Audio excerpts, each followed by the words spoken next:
Yep, you're welcome. Billy's mom decided she was going to have a birthday. I don't know how often she's going to do that, but yeah, yeah, makes sense. Right.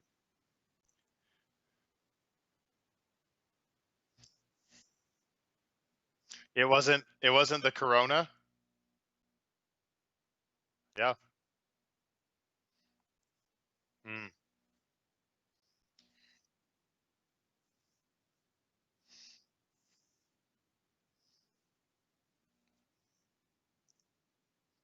okay. Yeah. There you go. There you go.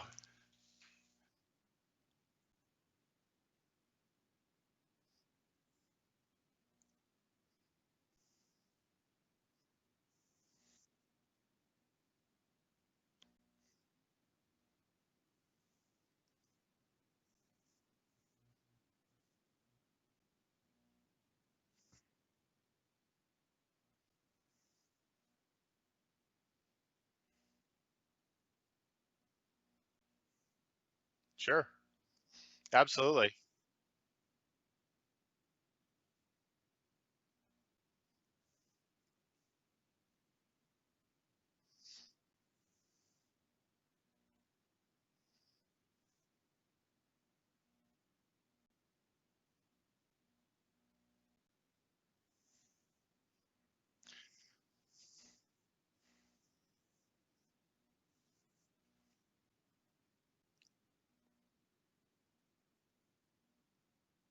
Yeah, absolutely. Well, confrontation is such a hard topic because so many people want to avoid that because confrontation makes us uncomfortable. We don't want to hurt someone's feelings. We don't want to open up ourselves to have our own feelings hurt. And so the easiest thing, or what feels like the easiest thing to do, is just to avoid confrontation altogether. But the more we avoid confrontation, the more that things kind of simmer underneath and then at some point in time explode.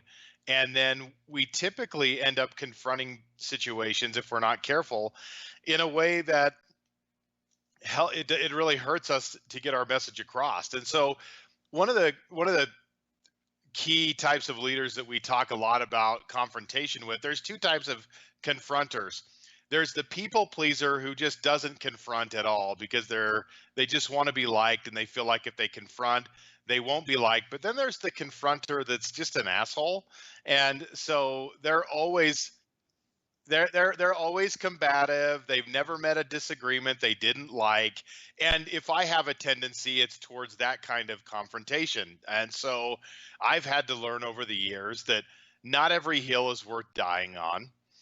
I don't have to be argumentative about every single thing that I want to be argumentative about. And I've also had to check my own ego in confrontation to really assess, like, what is it that I'm trying to get across here? What is it that I'm really trying to accomplish within my confrontation? And I think for me personally, and I know a lot of people who confront in my style of overly aggressive confrontation tend to be people who are more control oriented. There are people who want to be in control. They want to control situations and they want to control people around them so that they feel like they've got their arms wrapped around things. And if we look at some of the struggles that we've had here recently in a lot of different areas, whether we talk about racial injustice or coronavirus or any of those things, we see people overly aggressively trying to assert their will and control in a situation. And control does work in the short term, but as we see, when we try to exercise control in an inappropriate way, it goes too far. And then we end up losing control of a situation. And it's always interesting when I see leaders talk about, and obviously, we're business consultants, we're not politicians, but um, I see leadership that wants to do things that are more forceful and more controlling. But I don't know that the answer to solving problems is with putting our arms as tightly around something as we possibly can. we see that the more we do that, sometimes the more people resist and rebel that sort of approach. And for me personally, what's funny and ironic about my own controlling nature with confrontation is that I'm the least likely to respond to that type of confrontation. If you tried to confront me in that way, it would likely be one of the worst days of your life because it would not go well. I would probably strike out at you in a way that was not good. And there we go. Case in point, I was blocked on Twitter last week by someone who didn't like what I had to say. And they came at me pretty hard and confronted me, and I came back at them. And then I noticed that that person had blocked me from seeing their posts and from seeing their profile.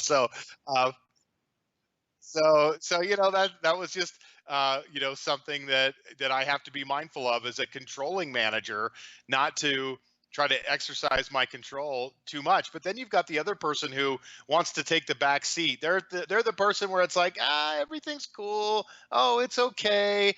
And then pretty soon that's the person who becomes very passive aggressive. They get really frustrated in inappropriate times because there's all these unresolved issues going on with that person. And there's just one more issue that we add to the stack. And that's the straw that broke the camel's back, so to speak. Right. And so, it's not the one straw that we put on the camel, it was the thousands of other straws that were already there. And that one more straw just pushed it right over the top.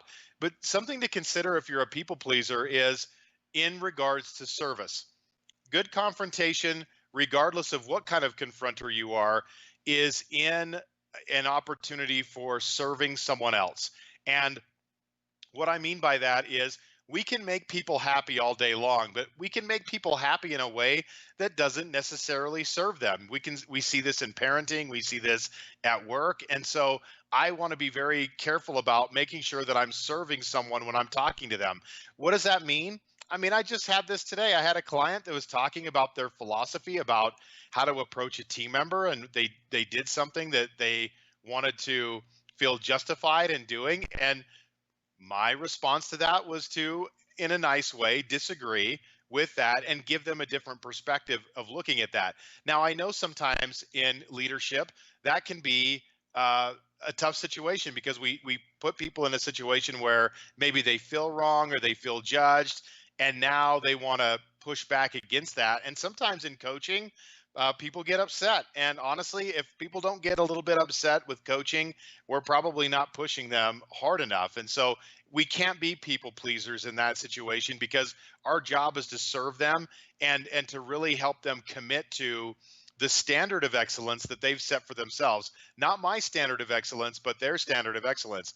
And I think people pleasers forget that when you stay silent on a matter of importance, that you are silently advocating for the very behavior that you're watching unfold that you're not speaking out against. And so it's really important to be a stand, not only for greatness in the world, but greatness for that person, that individual person. What does that individual person want? Now, the tricky thing about this is, right, like to get somewhat philosophical, but I don't believe that you should preach to someone who doesn't share, or try to correct someone who doesn't share your same value set and value point. Now, that doesn't mean that you should never correct or disagree with someone because of that, but I think it's really hard to try to correct someone who doesn't have the same worldview or the same understanding or caring about things that you do, or it's not relevant to them. So there may be things at work that you care about that other people don't care about. And unless they care about it, I probably wouldn't spend a lot of time confronting that. And if it's such a serious issue that they don't care about it, you may have to question whether or not that person should be on the team to begin with. So we confront things that that person cares about, and we need to make sure that we're a stand for them. We're a stand for their greatness. We're a stand for what they want to accomplish. And this is the kicker if you're a people pleaser. This is the part where this will really hit you right between the eyes and hit you right in the heart where you don't want to think about it, is your lack of confrontation is not for someone else's benefit. The only person that you're trying to benefit by not confronting other behavior is your own. That's it. And that's really hard for a people pleaser to think about how their ego has been wrapped up into something that feels really selfless, right? Not confronting behavior feels like a selfless act, like I'm being kind.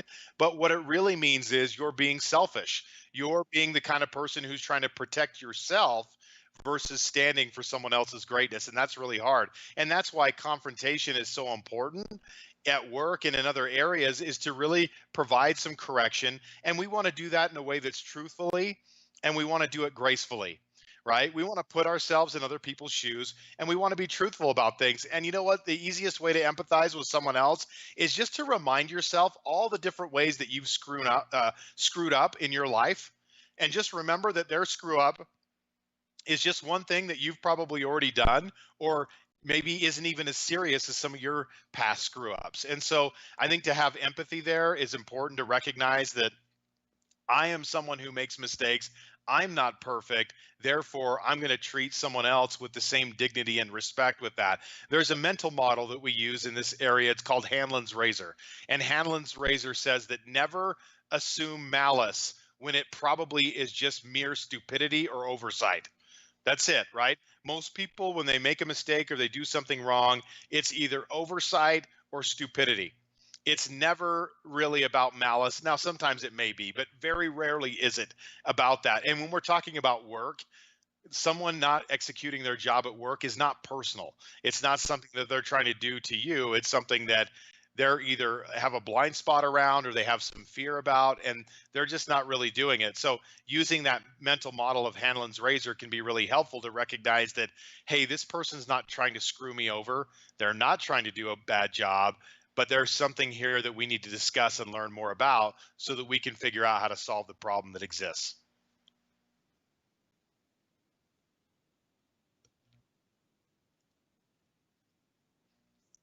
Yeah, absolutely.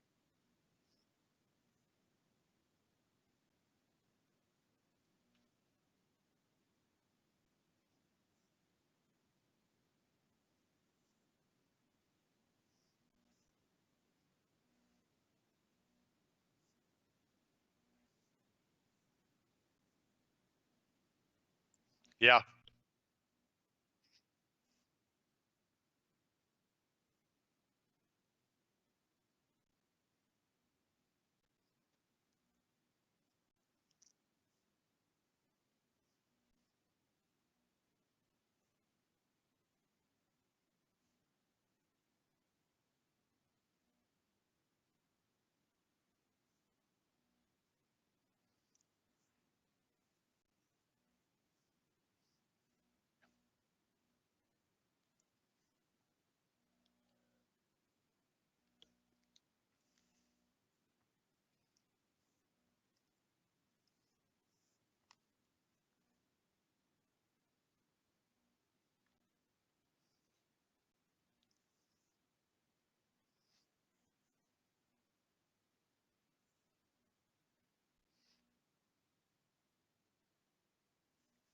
Yep.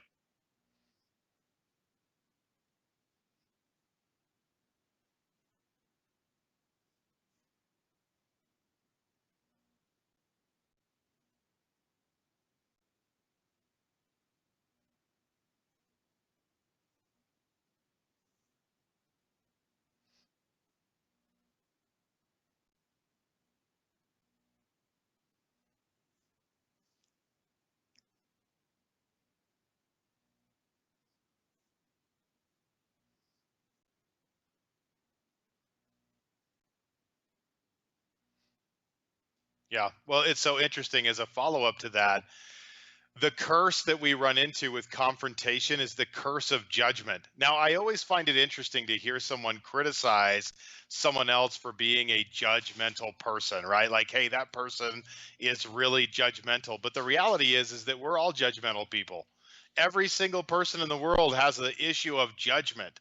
And the other side of judgment is being a learner and understanding someone else's viewpoint, the way someone showed up in something, the way someone executed something, the way that they did, why did they say the things that they said, did the things that they did. But it's really easy to just take our own mental models and put a judgment to someone's behavior and say, well, that's because this person is this, or, they're lazy or they're stupid or whatever. And it feels easier to do that. But unfortunately, we rob ourselves of building bridges with people when we prescribe that judgment. And I always think it's funny when someone says, hey, you're a very judgmental person. And I said, I know. I'm working on that, right? Like, I am, and you are too.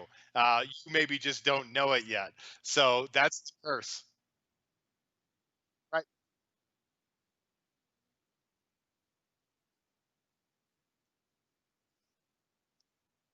Yep.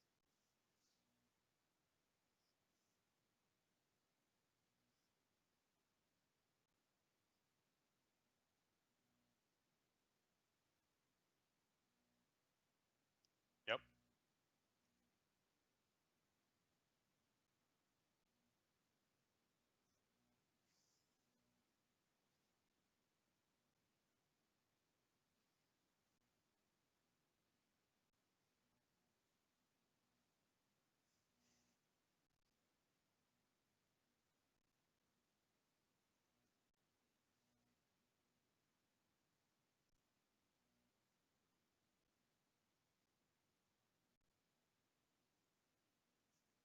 Absolutely.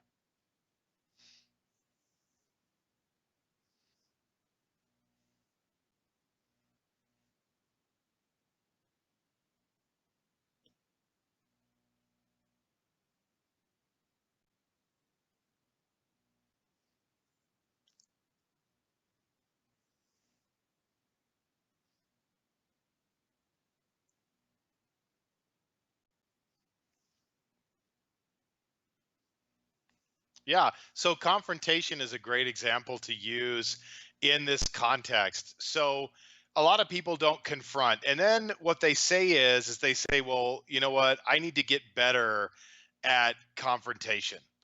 And I need to get better at this. I need to improve this, but then they never do it. And the problem is like confrontation is a great example because most people prescribe or ascribe negative connotations to confrontation, right? Confrontation is bad. It's about hurting feelings. It's about being angry. There's all these negative associations that we bring to confrontation. And so, because of those negative associations, our brain is wired for our own protection and safety. If we tell our brain something is bad, we're not going to do it. We're not going to do it. And this is where we have to examine our thoughts and feelings about the very things that maybe we think we should do, right? We assign the should uh, piece to that. I'm not necessarily a big fan of that word, but some people will say, "Well, I should be better at that," and then they don't do it. And I had a conversation with someone recently about this, where they needed to get some paperwork done for an estate plan. And so, if you've ever gone through the estate planning process, there's a lot of things that you need to think through in getting an estate plan done. You need to think through, categorizing your assets and realizing what assets you have. Okay, now if I die, who gets the asset first? Then who gets the asset next, and so on and so forth. And are all our kids accounted for if something happens to you and your spouse or your life partner at the same time? What happens to your assets then? How do you divide them up? Do you put them into a trust? Who's the trustee?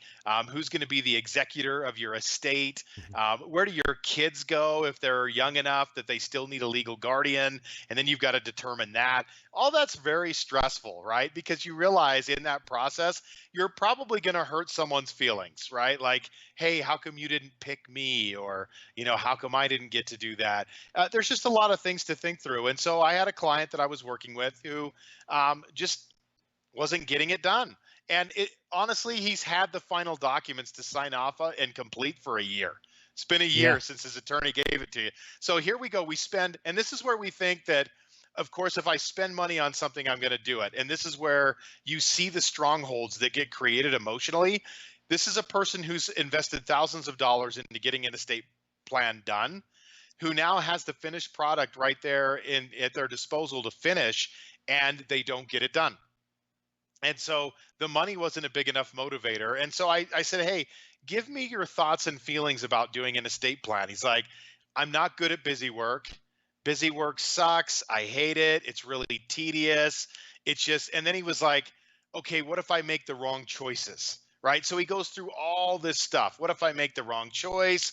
What if things change? All these conversations that he has. So now he's got unpleasant feelings, uncertainty, doubt, all these things. There's no way that you're going to move forward with anything in your life if you have these things that exist. And one of the things that I remember someone telling me years ago that was really helpful to me is, hey, if you have doubts about something, don't sit in it. The only way that you're going to find out more about something that you have doubts about is to explore that doubt. Yeah. Look for what information do I want?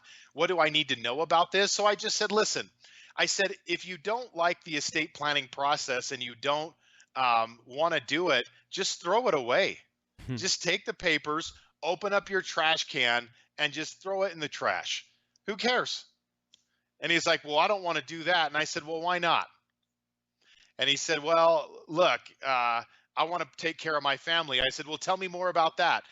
Starts going through, look, I want to take care of my family. I want the estate planning process to be as smooth as possible. I want to make sure my assets are dispersed in a controlled manner in a way that is fitting of my philosophy and the things that I want to do as a legacy plan and everything else, right? So we start going through this whole process, and we came up with probably 8 or 9 real positives that he wanted to create that estate plan would do. And then I added on to that by saying, listen, your biggest problem with estate planning is thinking you have time. Mm-hmm. And wouldn't it have been a shame if over the course of the last year, something happened to you while you were in the process of doing this estate plan? And instead of investigating your doubts and working through those things, you just kind of sat on it, died, and then your family was in the exact position that you never wanted them to be in the first place. So I said, let's reframe the conversation. And I think this is so important for us that a lot of times we don't move forward with things because we need to reframe the conversation. We need to reframe why are we doing things. And this is where like following your passion and living in your purpose can sometimes be a detriment to humanity, because people then assume that the only things that they should do are things that they have purpose in or passion about. Yep. And that just simply isn't true. There's going to be plenty of things in our life that we do that maybe on the surface don't appear to be something that's in alignment with my gifts or who I am. And look, I'm the first person to tell you that, you give me a lot of paperwork. That's not my strong point either. Filling out, dotting I's, crossing T's. No one's asking me to do that. No one's hiring me to do that. That's not my forte. But I also have learned to recognize what's the purpose behind some of these things that feel difficult. And here's the thing about this. We talk a lot about freedom at New Work Revolution. Our goals is to create growth for a business owner, but also to create freedom for them, because I believe in freedom. I want people to have personal freedom. I want them to have all the freedoms that they can have, but it doesn't mean that we live a limitless life. It doesn't mean that we live a boundless life. Mm-hmm. In fact, when people try to live a boundless life, when people try to live a life that's absolutely free, the problem is with that is that they're physically free, but they're in mental bondage. Yep. And they're in mental bondage because of all the incompletions, all the things they don't follow through on, all the lack of structure and the processes and the procedures that they wanted to get done that just never got done. And so they don't have to work on those things physically. They don't have to take their time to do them, but it continually occupies their mental space day in and day out. And so now they're in mental bondage. So I want to be really clear, man, when I talk about freedom, and I've got a podcast that's coming out about this next week. Maybe people will like it. Maybe they'll hate it. But it's really about just that whole thing about living free. Like, what are things that I can do to be free, right? And when we talk about freedom, look, if you're a people pleaser, back to the other, point of this, like, it's so easy to be in bondage to someone else's opinion. And so we live our whole life with the expectation of how do I get someone's approval? And then the harder we work for that, the less achievable it feels, right? Over time, That's mental bondage. And there's a lot of things that we do that way that create mental bondage. So I'm a big fan of freedom, but I'm also a big fan of structuring your life in a way that allows freedom to be possible. And I think that's one of the things that sometimes entrepreneurs miss Yeah. in their business process. They're so worried about purpose and passion that they forget that sometimes you have to roll up your sleeves and get in the weeds a little bit and do some dirty work so that you can enjoy that freedom, not just talking about in the long term, but even in the short term, Hmm. because you now don't live in a world of incompletions, and that stuff weighs heavily on your Absolutely. your mindset for sure. Absolutely. Well, it comes right down to the whole, I mean, hard, easy, which, that concept we've talked about for decades, as far as Yeah, like sometimes you got to do the hard thing now that will make things easier later, and then it's simple things like that. It's like, yeah, no one likes to carve through that or comb through that kind of paperwork for an estate plan. But once it's done, I mean, you pretty much don't have to look at it anymore. You move on with your life, or you've got that completion there, and family's taken care of, or whatever it might be. It's the same. It's this great irony of freedom is that the structure and constraints are what give you freedom. Um, it's the same thing with your schedule and how deal with and manage your weekly schedule. I mean, if you batch things together or carve out certain times to focus on certain areas and other times to do other things, it gives you the freedom. Otherwise, it just gets consumed by who knows what, right? By the reactionary approach to life. And if we allow some of those constraints, that is where we have the freedom. It's so funny when you all of a sudden put in a structured schedule for yourself and you gain like an entire day a week, that once it's all so laid true. out, it's like all of a sudden you have a whole day where you could just sit on the hammock, and maybe that's what you plan on that day, but now it's even in there, it's on the schedule. I got my hammock time. But Yep. I always laugh at that. For someone like myself too, I am very much a creature of chaos, I will say. And what I've found for myself in order to be able to operate properly, because I mean, like tons of structure, or minute by minute, or anything like that, just gives me anxiety. Or even and then there's monotony issues too if it's the same thing every day, and stuff like this. But what I found is it's like we talk about a lot with giving autonomy to anyone. It's do set the boundaries of your sandbox and let them play within it, right? And Absolutely. and that's what I found for myself. I've got my sandbox set up, or my boundaries and the structure, but within that, I allow a little bit of chaos. It's like the desk gets messy, and I'm okay with that. That works for me. But as long as I've got the structure to maintain some progress here and there. So that's um, but being able to just buckle down and do the hard easy, and carving out the time to do it, and make sure that sometimes you are going to have to do things you don't like, and maybe it's you have the window of crap I don't like that's on your calendar that's where you dig into some of those things, right? So some way to game that in order to get you to take those extra steps. Right. Well, and I think reframing is so important, right? So it's like, hey, rather than things I don't like, success list. Like, Yeah. this is my success list. This is stuff that I do that's going to help me be successful, right? Well, And the it could outcome is be, obviously going to be greater, right? Otherwise, yeah, if it's truly you don't like it and it will serve yeah, you no purpose, then of course don't don't do do it. it. That's a total waste. Absolutely. So reframe it to the Absolutely. outcome. Yeah, I like that. Yeah, reframe, like, what are you going to receive from this?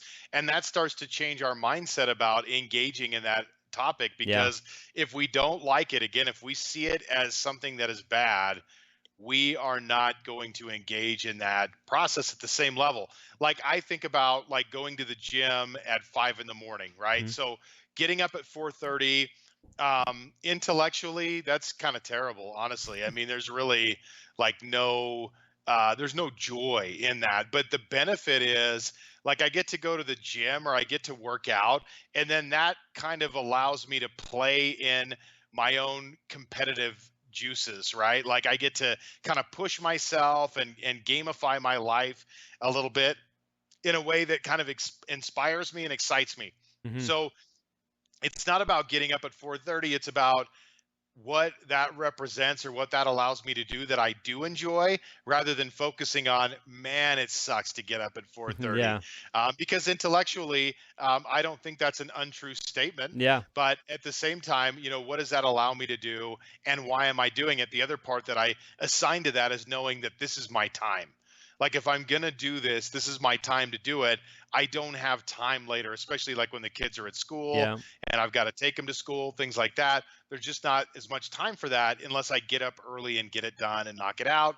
And so these are things that we can do to kind of just create better context around the things that we engage in. And just remember that when you get stuck, it's so easy to think that what I need to do is just try harder. Or people say things like, I just need to quit being so lazy. I don't know how many times I've had lazy Yeah. like leaders tell me that they're lazy. Now, here's the thing about lazy people, and I said this in my podcast recently about why you don't follow through. The problem with laziness is this: lazy people don't know that they're lazy. Yeah. You're never going to find a lazy person, and I shouldn't say never. You'll rarely find a lazy person who says, well, I'm lazy. Yeah. But it's funny how high achievers and go-getters are always the people who think that they're lazy. It's never enough. Yep. And the problem with that thinking is it's not necessarily true. And again, that's its own form of mental bondage Yep. there that we continue to create for ourselves. And so, when you don't execute or engage, it's easy to heap a lot of shame and put labels on yourself that aren't true. But instead, I think it's important to step back and say, I've been talking about doing this for 2 months. What is it that I'm avoiding here? Yeah. What unpleasant experience do I think is going to happen that I'm avoiding doing? And so when I shared this in my podcast, I talked about fixing my kitchen sink. When I lived in Colorado with my wife, we had a house there and the sink was leaking. Now, because I'm not a handy person, my solution to that was to put a bowl under the sink. And so the leak was slow enough that I only had to dump the bowl back into the sink like every 30 days. And, my wife's like, are you going to take a look at this? Now, the problem was I didn't engage in looking at the sink because my limiting belief was I'm not a handy person. And I think my wife came from kind of a family of like, handiness was important. Yeah. And so now I don't want her to know that I'm not a man because men are handy, right? So like, I'm like, men are handy. I'm not handy, therefore I'm not a man. I don't want my wife to know that. And I'm glad you're finally admitting that, by the way. It's a really stupid thing, right? And so this holds me back. But when I finally engaged in the matter, what I realized is the thing that I was putting off was pretty simple. I figured it out. It took me 15 minutes to fix it, and it wasn't a big deal. But I had built it up in my head because of the stories that I had told myself into this monster project. I mean, you would have thought that I was like redoing the entire sewer line all the way out to the street because I was so nervous about it and all the stories I told myself. And so it's important to step back and say, what is it that I'm avoiding here? And what I was avoiding in that was I don't want my wife to think less of me. And so, but the problem is it was a self-fulfilling prophecy because the more I put it off and delayed, I think the less my wife thought of me in that process, really. That's so, right. so I was damned if I do, damned if I don't. I didn't know that, but I just think it's important to step back and evaluate, what am I avoiding here? What are my thoughts about this situation? What are my feelings? And be honest with yourself. What are your thoughts? What are your feelings? And right there contains the key to understanding why it is that you're not engaging in this particular thing at the level that you want to. Why has a project been on your plate for 4 months and you haven't even started it? Yeah. Right. It's not because you don't. And this is the problem with humanity, is that we use our left brain logic to describe why it's not happening. So we say things like, I don't have time, or I usually like to work in this particular room, and I have this robe that I write in, and that robe is dirty. I can't the write Hugh this Hefner book robe. because my writing robe is dirty, or I don't like the coffee in the kitchen. It's not, it's not Colombian. I only drink Colombian coffee, and so this stuff is from Africa. I don't drink. These are all your personal ones, right? Is that what we're getting into? These are all that's not. I'm not that particular about coffee. I'll drink coffee the robe thing, though. That's the thing. But we come up with these. The robe thing is true. Yeah. But we all come up with these stupid reasons why we don't do things that are, that have nothing to do with it. It's like, it reminds me of the movie So I Married an Axe Murderer with Michael Myers, right? So at the beginning of the movie, he had a hard time committing to women. And so his whole thing was he would date a woman, find a stupid reason why he couldn't date her anymore. Then he would do a beat poetry about it. And, and it started out like woman, and he would go through this whole Classic. thing, right? And people would ask him, like, well, what's wrong with her? And he's like, she smelled like soup, right? Like that was Yeah. one of the reasons why Yeah. he didn't like. So he just came up with all these stupid reasons. But the real reason behind it was his own fear of commitment and Yeah. different things he had going on. But he didn't want to reckon with that, so it felt better just to give it some stupid reason why we didn't do it. And then that felt better. Intellectually, we're satisfied Yeah. with that, but emotionally, there's something else going on there that needs to be reckoned with. And getting in touch with that side of things will help you to be more productive in that. I mean, there's just really a lot of just rich experience that you can have in this. And this is honestly, shameless plug. This is one of the benefits of coaching, Yeah. is that sometimes we reason so well and we use such good logic on ourselves that we don't see the situation for what it really is. And sometimes it takes a coach or someone else Yep. to point out that, hey, your reasons aren't necessarily great reasons, even though they seem great. Yep. And let's examine what's really going on here. And being able to have a container and a space where you can do that can be really powerful. Absolutely. Well, especially for some of those deeper seated, elements. I mean, sometimes our logic becomes so good, right? We've fully convinced ourselves, of the Absolutely. situation, and so it definitely takes someone else just to pry and ask why, and dig a little bit and try and figure that out. So, yeah, super valuable, and that's at that highest level. I mean, I guess the rule of thumb here is, even if we look at our incomplete, whether it be incomplete projects or strategic ideas or whatever it is, if there's been something sitting on our list for months, right, or weeks even, it's let's take a closer look at that. Like, why am I not moving this forward? And if I'm not going to, I mean, then why not just take it from the list altogether? Like, it doesn't deserve to be there if it's not going to move forward. And Yeah. and if it is, then then what's holding me back? And let's kind of explore that, get over it, and make a plan, and get on it. So I guess is my lesson learned properly? Is that what nutshell that I missed the mark? No, that's good, man. Okay. That's good. And it's funny because another analogy, if you've ever seen the movie High Fidelity with John Cusack Mm. and Jack Black, and if you have never seen this movie, you have to see it because it's amazing.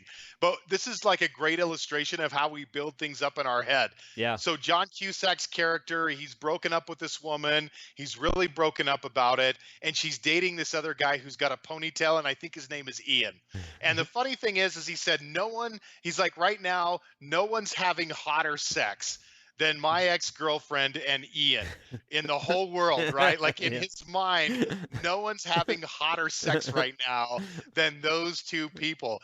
And it's funny how we take issues that we're fearful and we're scared about, and we build them up into this really big deal, this Yep. really big thing. And my whole point in bringing that up is that the truth is probably way less Yep. severe than what we think it is. Your project that you're worried about or scared of is probably way easier to Yep. accomplish. But the first thing that you've got to do is really examine who you're being in it. And then you can start to really reckon with the doing part once you understand that. But man, our brains will fantasize Oh yeah, about absolutely. something, and it will create an absolute monster in front of you when it's really a mouse. Yep, absolutely, absolutely. No, there's no question about that. We catastrophize, especially if it's something that we're not really. I mean, whatever the reason is, right? Like we'll make it bad enough that we won't, that it makes sense not to do it for sure, Yep. right? Like we gotta grow it into that monster so that it's like, well, obviously you wouldn't do that. I mean, look at that thing, look at that monster over there. I'm not touching it. Yeah. That's we got to do, Absolutely. and otherwise you feel guilty. So that's the game. But excellent, awesome. Well, and it speaks right to and I guess even you know kind of wrapping things or connecting some dots and how we kind of deal with our what we've got on our plate and everything else. I mean, there's a lot of other stuff here to unpack, and recognizing, you know, is it something seriously holding me back? Some stuff we've got to do, right? Sometimes, and Yeah. it's like what is holding us back? We've got to go through our own estate plan. I mean, that can't like be magically done by somebody else.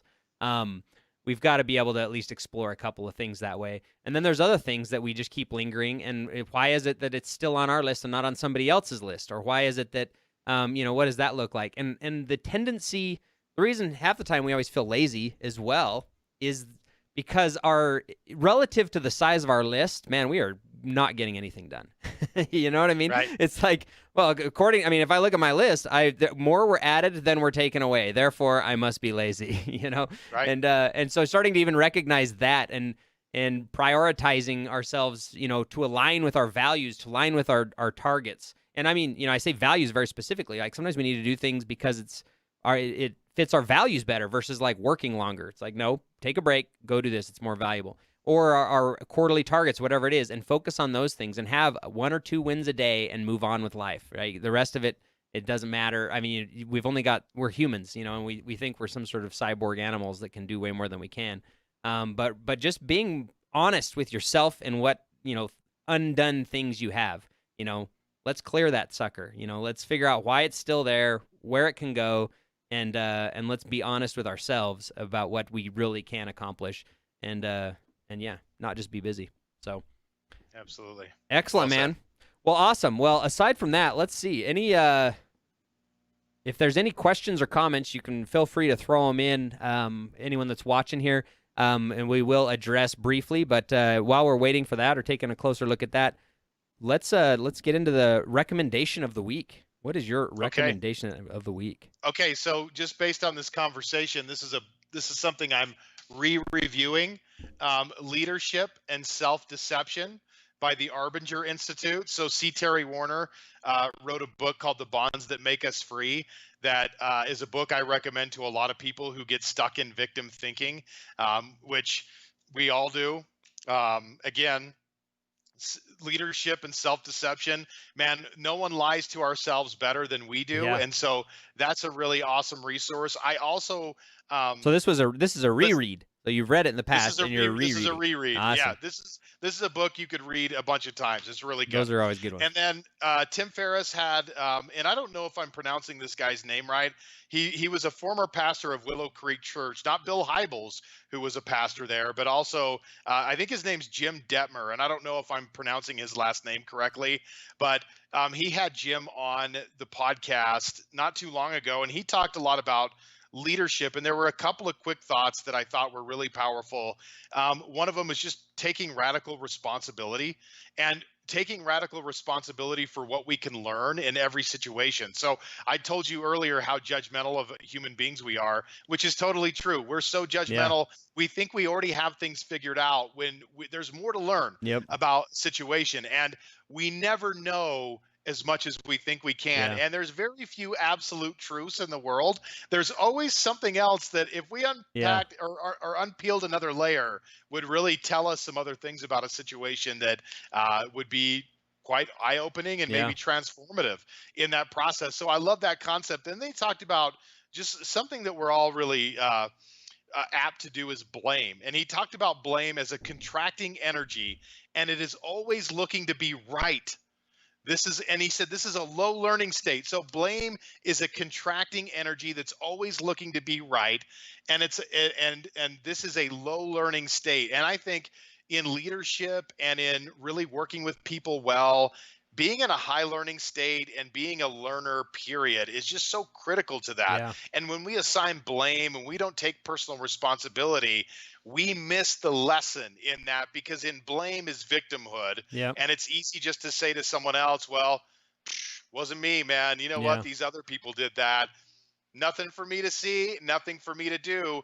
And then we're powerless in those situations. Yep. And look, not only is this topic relevant yesterday, but it's a hell of a lot more relevant today, because there's a lot of people who legitimately feel victimized right now and who have been victimized. Yep. But now the real conversation is, how do we transcend being a victim and being victimized into finding our power in this situation and the things that are available for me to learn in these situations. And this could be, something as simple as a disagreement at work, all the way up to, being fair, being abused by another human being. I mean, there's a lot of different ways that we can be victimized, but what we do with that later is so important. And that's just it's such a lifelong journey to really lean into that and get that right. Absolutely. Awesome. I love it. Well, my recommendation, and I guess even on that note, what you had said, I did a post just on Facebook today from the Daily Stoic. I think I mentioned that before. It's a book I like to read. They've got a passage from Stoicism about Stoicism for every day of the year. And today's was blow your own nose. It says this is from Epictetus. We cry to God Almighty, how can we escape this agony? Fool, don't you have hands, or could it be God forgot to give you a pair? Sit and pray your nose doesn't run, or rather just wipe your nose and stop seeking a scapegoat.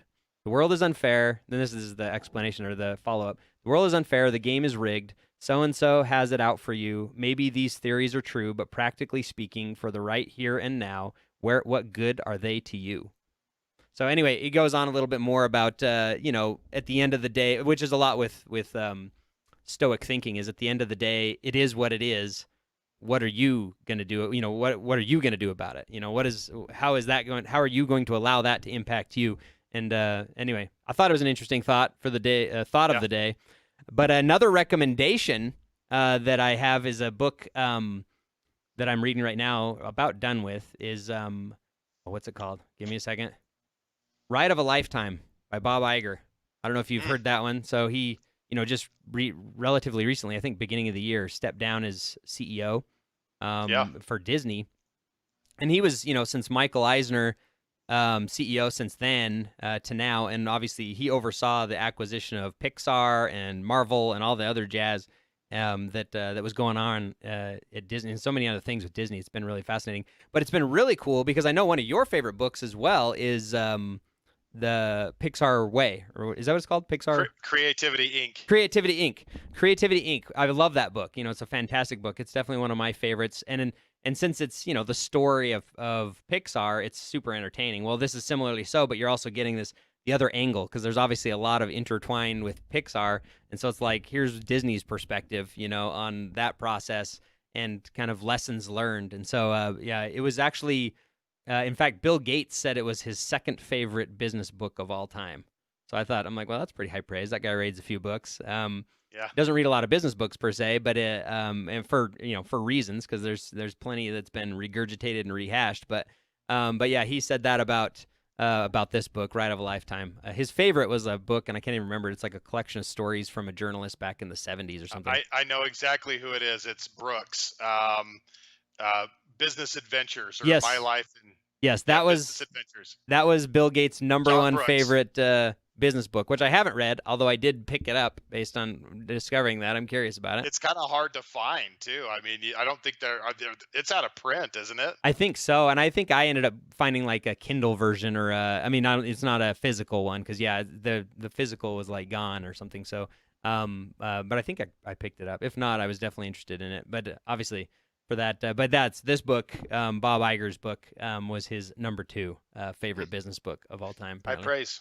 So yeah, I figure that's pretty high praise, but it is an excellent book. It obviously has great, entertaining kind of story to follow, the history of Disney, particularly his experience, coming into Disney, and just the business lessons learned from his predecessor and from others and that were involved with him. So definitely worth checking out, and especially if you've read Creativity Inc. or want to read them together. I was actually gonna probably go back and reread that one because it was a fun book too. So anyway, that's my recommendation of the week.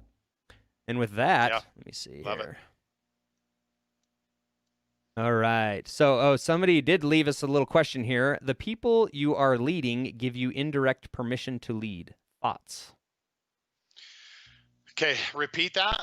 The people you are leading give you indirect permission to lead. Thoughts? Well, I mean, I agree with that. I mean, I don't really know, like, if there's more to that question than that. But look, the people that we lead, I think they give us indirect permission, because if, let's say you hire someone and you're their boss, I mean, obviously, I think there's an unspoken, situation there where you're their leader, so to speak. But the reality is I think to really attain true leadership and to really attain a true leadership relationship, I feel like that's something that's earned. And so we can have a low level of respect and certain just expectations in the relationship to start. But I think the more I demonstrate and build trust with someone, the more that I can lead that person, and the more that, when I said confrontation earlier, look, I'm going to be very careful about the people I confront in a relationship too. If I see, someone doing something that I think is, like, let's say I see someone running on the street Hmm. and their form is bad, I'm probably not going to stop that person and say, hey, man, your form's not Yeah. very good. And you're probably taking too much energy when you run and you might get hurt. That guy will probably tell me to screw off, which he should. Yeah. But you know what? If it's my kid, and I know that they want to be a world class runner, then of course we're going to have that relationship, and they may be more apt to listen to me. Now, if they're a teenager, they probably won't, but in other aspects of their life, maybe they will. So I just think, Yeah. at some level, you do have kind of that indirect, process and ability as a leader, like just from the start. But I think to really build some richness in that relationship, it requires building trust, doing what you say you're going to do, advocating for those people, Hmm. learning more about them personally. Those kinds of things really help to kind of bridge that. And that was something that I was not very good at early on in my career that I kind of learned to get better at later on. Yeah, absolutely. Well, I think it's, to me, when you really define that in that way, I mean, there is no leader without followers that are choosing to follow. I mean, like, it's different if you're kind of like, herding around your sheep with your sheepdogs, I guess, or whatever it is, and they don't have the choice but to fall in line or whatever it might be. But frankly, if you're going to be a leader, to lead is to have the permission, I believe, to do so in a lot of ways. There's definitely an element that I think comes automatically, as you mentioned, to a degree, or at least some minor level. It will not be sufficient to be powerful, what by like being the appointed manager to the employee or whatever. There is going to be at least some element there, which even that, I mean, I think there might be some assumed permission in the very beginning, but you can also lose that because you do see this with teams that get really dysfunctional, right? Where basically they're completely insubordinate and unwilling to do what you say, or there's just so many backwards issues that can arise. So there might be like a level of like natural, because of the position, we're going to assume some level of leadership there, or permission to do so. But yeah, I think what you do with that as a leader is pretty critical, whether you grow that or let it deteriorate and fall away. So interesting thought though is, yeah, you do. I mean, you're not leading without having that permission, or without connecting with the team in that way, building that loyalty, finding that connection, that common ground. Working through those things. And sometimes you won't have it, and those are obviously times where you have to address some issues. Sometimes it's like there are people unwilling to give that level of permission, and it's time to explore those reasons a little bit more as well. But yeah, interesting thought. Yeah, it's definitely something to keep in mind as a leader. I mean, you are not guaranteed obedience by any stretch. So there is far from it. I mean, we do live in a free society that way, at least, that most jobs are pretty optional. I definitely could quit. You definitely could fire me if I'm doing whatever wrong, and really kind of hits on the nose of some of the challenges of being a leader and building a powerful team, right? So Absolutely. excellent. Awesome. Absolutely. Well, cool. Well, hopefully that helps cover that a little bit. If there are any additional thoughts, you can throw them down, but we are going to be wrapping up here. Do you have any final closing thoughts for me? Well, listen, Closing arguments. we are in a time right now of leadership is needed more than ever, right? New Work Revolution exists to create environments to really bring the best out of leaders so Yep. that those leaders can serve the people that they work with well. And look, if we're doing leadership well, we're being a servant in our Yep. leadership, right? The Absolutely. economics, personally, of leadership are not in favor of the leader. You're always going to give more than you get. And I think accepting that and realizing, what do people need from me right now? How can I be a stand for someone else's greatness? How can I be an advocate for someone else? And what that requires of sometimes is we have to go out on a limb and sometimes say things that are maybe not popular, and maybe people don't necessarily agree with, but what is your conviction? What do you stand by? What are the values that you care about? And how do you do that, but also in a way that honors the people who receive that? Because I Yep. think sometimes we watch as people don't respect leadership in certain ways, right? Like whether that be law enforcement or presidencies Yep. or different things like that, right? We look as we see, well, what is the disrespect about? What is Yeah. that about? And I really believe firmly that you get what you give. And if you want respect, the question that I would ask yourself, that if you're a leader and you're not getting respect, ask yourself this: are you giving respect to other people? Are you doing that? And if you're a human being that is being led and you're not receiving respect, are you giving Yep. respect? And I know that's hard to go first, but someone has to do it. And that's what leaders do. Leaders go first. Leaders stand out. Leaders are not afraid to stand alone. Yep. Leaders stand up for what is right. They stand by the courage of their convictions. And sometimes that takes courage. I've said some things and posted some things recently that have been misconstrued, maybe in some ways, or not necessarily been received positively, and that's always unfortunate, right? Especially when someone assumes an intent that maybe you didn't have, but that they kind of read into something to be that, and they were hurt by it, and look, I'm sorry about that, because I had to kind of explain like what I really meant by something that I had said, but I also didn't apologize for saying it. Because I also believed in what I had said, Yeah. but I also believed that that someone had some interpretation about it that maybe wasn't great. So look, as leaders, we have to be willing to do that, and if we're not willing to do that, we're probably not leaders. But again, truthfully and gracefully, what Yeah. is as truthful as we can be, as graceful as we can be, and again, with the purpose of building relationships with other people, because again, we can't get that far in this life if we're by ourselves. Yeah.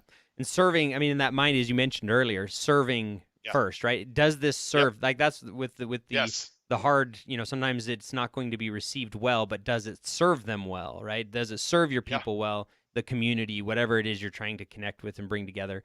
And kind of keeping that in mind, I think, is really valuable. So awesome. I love Absolutely. it. Yeah, just the only person we can control is ourselves, right? So I can only control me, is my grandpa used to say. The only person in charge of you is you. So and that's we always have to take that first step, or be willing to, and as leaders, being doing our part, and not necessarily expecting reciprocity, at least immediately. I mean, that is definitely something where it is a process to explore in leadership, and as you mentioned, the economics are not there, but we do it anyway. So awesome, man. Well, for any other, I mean, that was good. Final thoughts? Anything else? You good there, man? I don't want to leave you hanging if you Nope. got anything I else. think that's it, man. I'm good. Cool. I've said enough. Well, we've burned up a solid hour. I'm sick of talking, and I hope everybody had a good time listening.